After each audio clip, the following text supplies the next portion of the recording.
بسم اللہ الرحمن الرحیم۔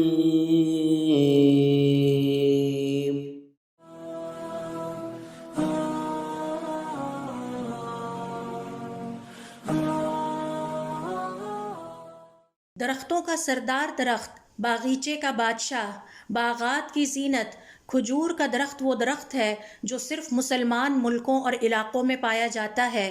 اللہ تعالیٰ نے اسے اہل ایمان کے لیے مخصوص کر دیا ہے۔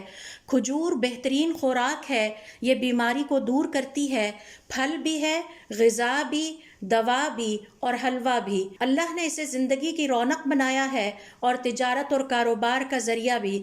آپ صلی اللہ علیہ وسلم نے کھجور کی فضیلت بیان کرتے ہوئے فرمایا، اے عائشہ، جس گھر میں کھجور نہیں ہوتی وہ گھر والے بھوکے رہ جاتے ہیں۔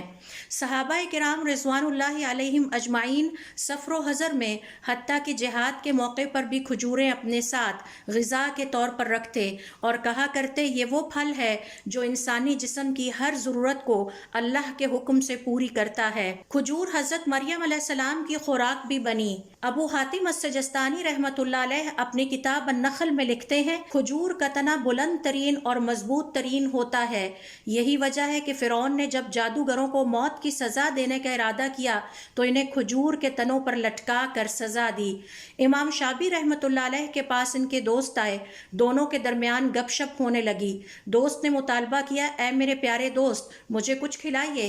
امام شابی رحمۃ اللہ علیہ نے پوچھا، آپ تحفہ ابراہیم پسند کریں گے یا تحفہ مریم؟ انہوں نے جواب دیا، تحفہ ابراہیم تو میں کھا کر آ رہا ہوں، اب ذرا میٹھا بھی ہو جائے، تحفہ مریم حاضر کر دیں۔ امام شابی نے کھجوروں کا تھال منگوا کر ان کے سامنے رکھ دیا اور وہ اس میں سے کھجوریں لے کر کھانے لگے۔